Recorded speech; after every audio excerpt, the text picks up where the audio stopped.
Bonsoir le conquérant, comment allez-vous? Oui, bonsoir, cher frère Cora. Oui, comment Je ça vais va? très bien chez vous. Oui, ça va, grâce à Dieu. Dieu merci. Ok. Donc, il y a un soroïste ici, l'emmerdeur au travail, qui dit que eux, ils ont gagné à faire qu'est. Et il est très heureux. Ah, d'accord, ok. Donc, on vous laisse la parole. Alors, je vous remercie de me donner la parole. Alors, aujourd'hui, je vais m'exprimer sur trois sujets, hein. Le premier, ce sont les élections locales qui ont été reprises. Le deuxième, il concerne le rejet de la candidature de Gikawe. Et le troisième sujet, il concerne ce que le président de la République a décidé de faire après certains limogeages. Alors, le premier sujet, comme je l'ai dit, les élections locales qui devaient se reprendre ont été reprises le samedi 2 décembre. Et vous aurez remarqué, les résultats sont déjà tombés. Mais à vrai dire, sur les 9 communes, il n'y avait que 3 communes qui m'intéressaient. Il y avait les communes de San Pedro, Perquesedou et Kumbala. Kumbala, pour ceux qui ne savent pas trop, c'est une petite commune qui est située entre Perquesedou et Kong sur l'axe Perquesedou-Kong. Voilà. Et à San Pedro, vous avez vu ce qui s'était passé déjà au premier tour. San Pedro étant une ville portuaire, il n'était pas du tout question de laisser cette ville-là aller entre les mains de l'opposition. Et nous avons eu à faire des propositions. Alors, telles que nous avons prévu les choses, c'est comme cela que les choses se sont bien passées. Et nous remercions non seulement les autorités, mais nous remercions également les électeurs. Parce qu'à San Pedro, nous étions face à un problème. Le 2 septembre 2023, il y a eu l'élection qui avait opposé plusieurs candidats, dont les 3 premiers étaient Madame Cissé Nakarija, épouse Keïta, Kla Kwe Sylvanus, et puis Anoblé Miezan Félix. Mais qu'est-ce qui s'était passé? Anoblé Miezan Félix, il était arrivé en 3e position, avec un écart de plus de 1200 voix entre lui et la première qui avait gagné, c'est-à-dire Cissé Nakarija, et plus de 1200 voix encore entre lui et Kla Kwe Sylvanus. Alors, comment pouviez-vous comprendre qu'un maire sortant, qui a eu la caution et le soutien total du parti, après l'élection, il n'est pas en mesure de se retrouver deuxième et il prend carrément la 3e place et il y a un très large écart qui est creusé entre lui et ses 2 compétiteurs principaux. Vous voyez que là, il y avait un problème. Donc, comme c'est le candidat de l'opposition qui avait porté plainte, parce que selon lui, il y a eu des fraudes, bon, il a eu raison pour la simple raison qu'il y avait seulement 3 voix d'écart entre lui et celle qui avait gagné. Donc le Conseil d'État a analysé la situation et a convoqué à nouveau le collège électoral. Alors, dans un tel contexte, c'est une nouvelle élection qui se jouait. Pour être plus réaliste, Anoblé Miezan Félix n'avait plus sa place dans cette compétition électorale. S'il était quelqu'un de bien, il allait tout simplement annoncer son retrait et soutenir la candidate indépendante qui est une grande militante du RHDP. Et le RHDP nous a écoutés en étant plus réaliste et est allé soutenir sur le terrain Cissé Nakarija. Mais ma plus grande déception a été laquelle? Lorsque j'ai vu Anoblé Miezan Félix prendre une déclaration, raconter des choses, dire beaucoup de choses pour dire qu'il restait dans la compétition, j'ai tout simplement jugé que cet homme est très méchant et très mauvais. Vous avez été soutenu, Vous n'avez pas été en mesure de vous retrouver deuxième. Et vous vous entêtez pendant que vous n'avez même plus de chance. Mais Dieu merci, les électeurs ont départagé et nous en sommes largement satisfaits pour la simple raison que il ne fallait pas que cette mairie se retrouve entre les mains de l'opposition. Parce que ça pouvait être un danger à l'horizon. Lorsqu'on sait que San Pedro est une ville portuaire. Donc notre choix était que Mme Cissé gagne. Elle a gagné et nous pensons que c'est le RHDP qui gagne. À Kumbala, aussi, il y avait 65 voix d'écart entre le candidat indépendant Kosoro qui avait eu à gagner au départ et le candidat RHDP. Mais en réalité, il y avait eu des problèmes. Donc, avec la reprise, le candidat indépendant, cette fois-ci, a gagné haut les mains et c'est une bonne chose. Par contre, à Ferkessédougou, bon, nous avons tout fait, mais il y a eu problème. Il y a eu des violences signalées ça et là, il y a eu des menaces de la part des militants de Ouattara Kaweli qui l'a baptisé les Chinois de Kaweli. Il y a eu pas mal de problèmes. Mais malheureusement, vous avez vu, ça n'a pas marché pour le RHDP. Bref, si ça n'a pas marché, c'est pas la fin du monde, parce que c'est hier que les résultats sont apparus. Mais ce sur quoi je vais insister, c'est quoi aujourd'hui? À Ferkessédougou, les militants RHDP, ils étaient vraiment très déterminés. Ils ne voulaient pas du tout que la victoire revienne à Guillaume Soro et son candidat. Malheureusement, les choses se sont passées autrement. Vous avez vu, le score, il est très serré. Ce qui montre que le RHDP a toujours son grand mot à dire au sein de cette commune. Donc, ce que nous demandons à la haute direction du parti, c'est d'analyser la situation attentivement et de se rapprocher davantage des militants RHDP de Ferkessédougou. Parce que beaucoup sont découragés en ce moment, après la proclamation de la victoire de Ouattara Kaweli. Beaucoup sont très déçus et beaucoup disent des choses. Mais en politique, il ne faut jamais laisser le terrain vide. Vous savez, la nature a horreur du vide. Ferkessédougou, il faut avoir le courage de le dire tout nettement. Soro Guillaume, Ouattara Kaweli et ses partisans qu'ils ont baptisés les Chinois de Kaweli, ils envisagent de faire de Ferkessédougou une base de la déstabilisation. Ils menacent à tout moment, ils sont agressifs, ils insultent, il n'y a pas de respect.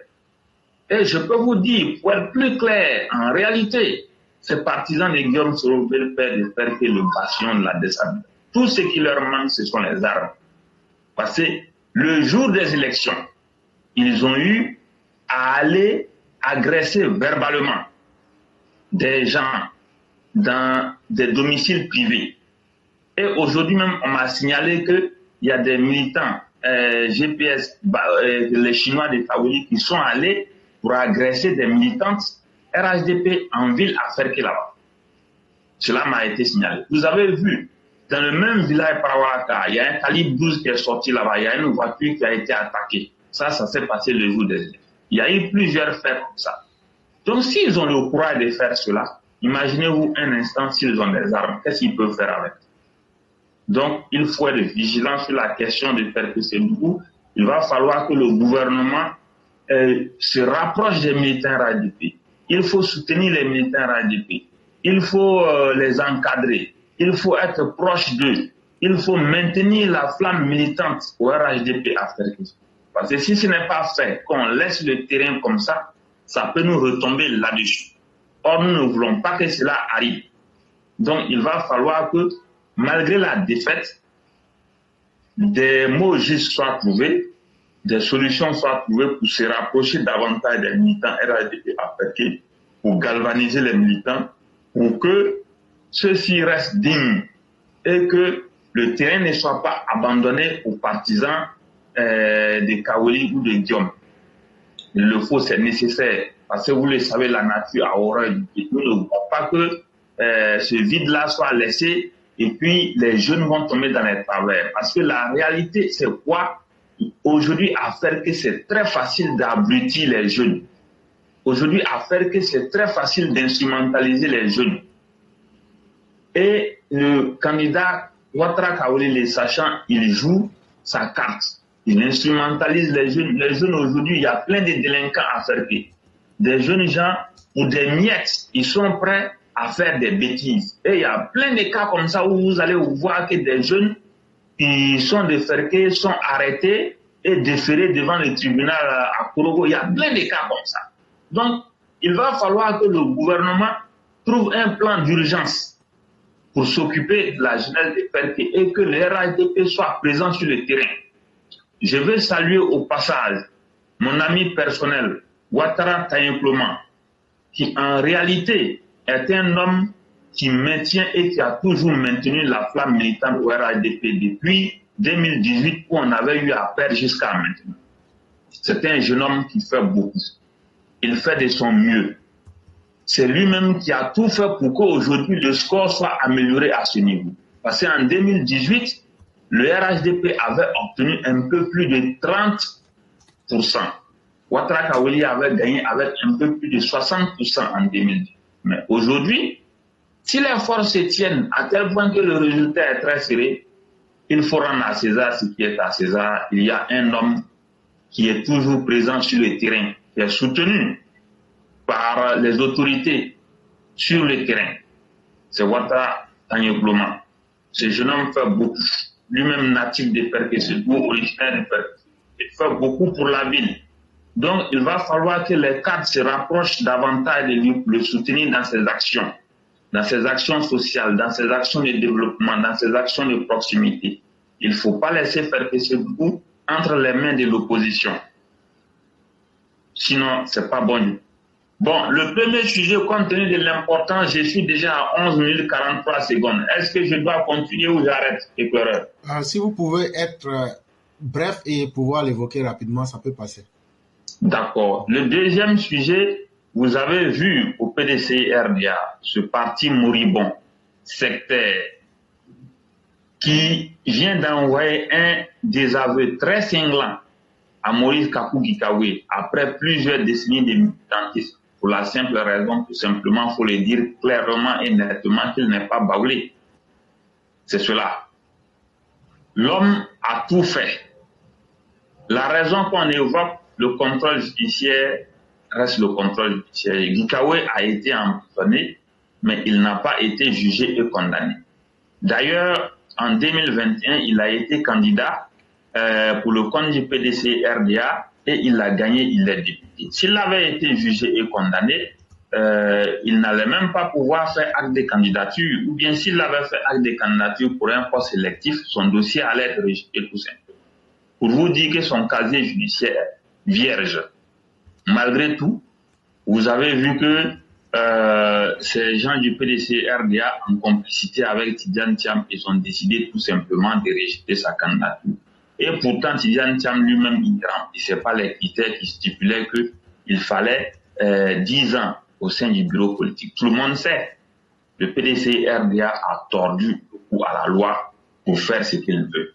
Donc ce PDC-RDA-là, il n'a plus de leçons à donner à qui que ce soit, il n'a plus rien à dire aux Ivoiriens, il peut continuer dans son sectarisme, mais une chose est sûre, ce PDC-RDA sectaire et moribond qu'il est, il ne pourra plus retourner au pouvoir dans ce pays-là. Ça, je le dis toujours.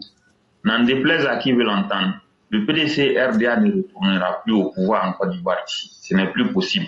Qu'ils fassent ce qu'ils veulent. Mais en tout cas, c'est un parti qui est dépassé. C'est un parti dont les Ivoiriens ne veulent plus. Les Ivoiriens ont tourné le dos à ce parti sectaire. Donc, qu'ils fassent ce qu'ils veulent. Mais le moment de voter, les Ivoiriens, en tout cas, vont envoyer un désaveu très cinglant au PDC-RDA et il restera à l'opposition jusqu'à sa disparition totale. Dernier sujet, nous voulons encourager le président de la République dans ses actes qu'il est en train de poser. Après l'éviction du Premier ministre, c'est le secrétaire général de la présidence qui a été évincé de son poste. Nous l'avons toujours dit, les nominations aux hautes fonctions dans l'administration publique relèvent du pouvoir discrétionnaire du président de la République. Donc lui sait qui est bon, qui n'est pas bon. Et lui seul nomme et il démet quand il veut, comme il veut et qui il veut. Donc nous le soutenons. Nous lui demandons d'aller plus loin. Tous ceux qui ne peuvent pas gérer correctement les finances publiques doivent tout simplement dégager. Nous l'avons toujours dit. Et le coup de balai qui est en train de se faire, nous le soutenons. Nous prions pour le président de la République et nous lui demandons d'aller plus loin pour nous débarrasser des grillères d'arachide et pour nous débarrasser de tous ceux qui sont en train de nous mettre en danger. Voilà, parce que nous avons besoin de conserver le pouvoir d'État sur le très long terme et nous ne voulons pas que des gens, par gourmandise, viennent nous créer des problèmes inutiles. Donc c'est ce que je voudrais dire aujourd'hui. Je vous remercie beaucoup.